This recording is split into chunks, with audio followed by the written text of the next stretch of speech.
Hello everyone and welcome to the channel. My name is Kevin Tate and today I'm going to be going over a Turbo Chef oven repair and a system reset. I'll show you what that's about, but on the screen you can see there's I'm in the menu section for the faults. This is where you can find all of your faults that have come up on the machine. So, this way you're kind of looking at the history of it. So to show you on this one here, it has 40 F3 errors. So that's a low mag error. And most times with that type of error, you'll have, it'll probably be an issue with the high voltage circuit, either the high volt transformers or the um, your mag transformers or your magnetrons, or there could be an issue with the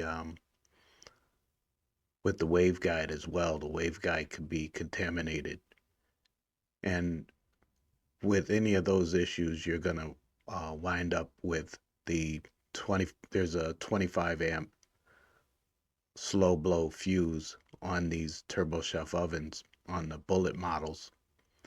So more than likely that fuse is blown as well. So the best thing to do is to first unplug the machine, check out your 25 amp slow blow fuse, and then test it out to see if you have continuity. More than likely that fuse will be blown, but I wouldn't replace it right away until you find the source of why it got blown like that. In this case, the 25 amp fuse was not blown. It was good, but the machine had a number of errors on it that weren't reset. And a lot of times on these bullets, if these errors don't get cleared out and repaired, then they will just go out on the low mag error, which is the more consistent error that they have on this one. This one they had 40 F3 errors, and then they had high heat errors also. Um, that's meaning the high heat in the electrical compartment. And I believe that was a F8, may have been an F8 error. I'm not 100% on that, but um, it did have uh, electrical compartment overheating. And in that case, which I'm going to show you in the video, a lot of times that center fan has a lot to do with that high heat error coming up. So it's best to go ahead and pull out that 25 amp fuse, change it if it's not good. But before you change it, go through the rest of the steps that you see in some of my past Turbo Chef videos. Go through your troubleshooting steps in that, or in the manual itself, and you'll be able to get through it to figure out what's going on. If it has a bad transformer or another, if it has a bad magnetron or a bad waveguide. If the waveguide's contaminated, you'll be able to figure that out as you go through the troubleshooting steps.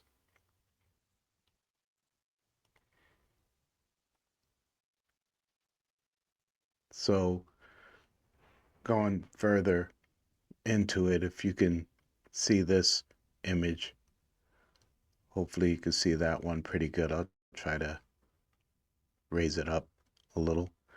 But basically I have my amp clamp around the wire that detects the the amp draw through the high volt circuit.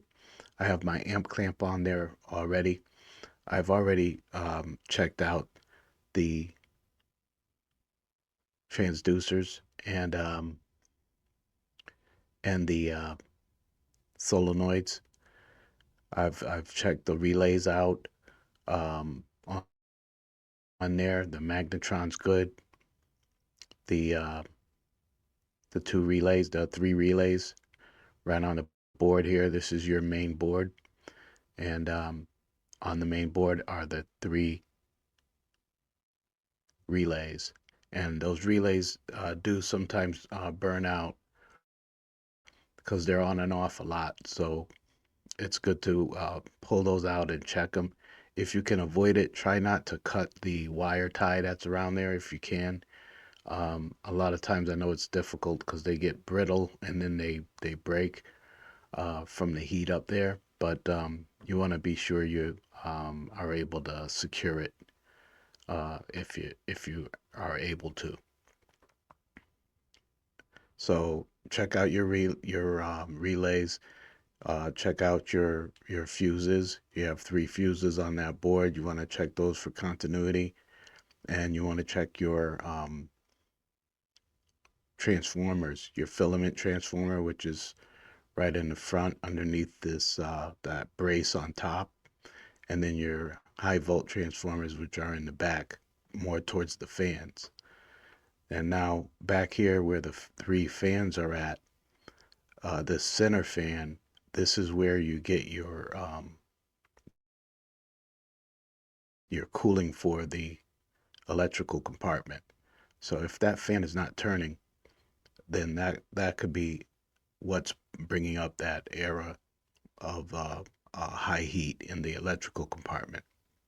So you want to check all of that out. And once you get the unit up and running, uh, it's going to go through its heat cycle.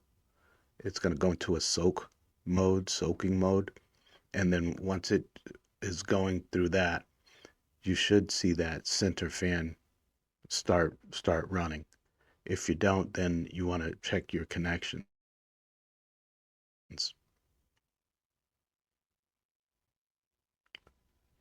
And now right here I have the unit heating up.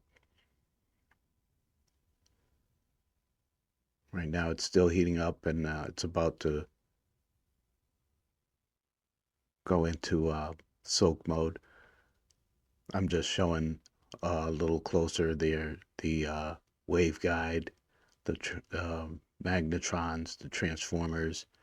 Right here is that fan, that center fan I was talking about. This is that center fan, and it should be running right now. So that's something that you want to keep an eye on. And then right over here are the connectors for those fans. All three fans connect right in here where you see the blue, the white terminals with the blue line on them. Those are the three terminals for the three fans. So when I did trace back here, I traced the wires back to these terminals, and I found one that center fan, the terminal was loose. So I went ahead and reconnected it and made sure it was secure. So that's something that you want to look into if you ever have a center fan that's not operating.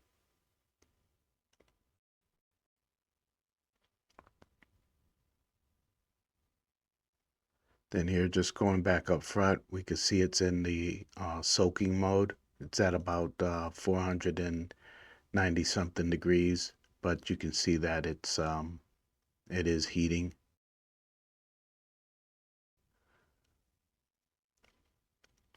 Now it's about to complete the um, heating mode, and I'm just checking out a lot of the stuff. I'm gonna go ahead. I'm removing the air filter. The air filter is not too bad, but it is a little dirty, and I'm gonna go ahead and clean that out, and then I'll put it back on once the repair is complete. So now we just want to finish seeing it go through its heating cycle. And now you can see that that center fan is on. See, it's running now. So that's what you want. You want to make sure that that center fan's running. If you have a high heat in the electrical compartment, that's the first thing you should go for. Looking at that center fan and make sure it's turning when it's at full heat capacity. Now here I'm on the ready. This is the ready screen. The menu is back up. So I'm going to go ahead and I usually don't start off my test heating cycles, cook cycles with food, so that I'm not wasting the customer's food if it doesn't heat correctly. Instead, what I use is a wet rag, and I put it on the tray, and then place it inside the oven. That way, that wet rag is going to act as a load um, when it's cooking. So it's gonna be like it has product in it, and then that way you can go ahead and monitor your amp draw. You just run it through a cook cycle. I'll run this one through a pizza cook cycle, which is about 2 minutes, and then I have my amp clamp on, and as you can see, we're getting about 17.5, 17.6 amps of the amp draw, which isn't bad. It's a little high, but it's not over their the tolerance. If you're getting into like 20 amps, 20 and above, then you'll need to troubleshoot a little more because more than likely you'll have some issues in the high volt circuit. And right now we've got about 20 seconds left on that cook cycle. I'm just monitoring the amp draw to see uh, if the amp draw is cycling properly, which it is. In the last 20 seconds, the high volt circuit stays on the whole time. So that's why it's staying at around 17.3 amps. And then once it completes its cook cycle, that amp draw goes off. So um, that's usually the way you could go through and troubleshoot some of these um, some of these error codes that you may have, like the F3 error or the electrical compartment error. That's a good way to try to go through your troubleshooting process.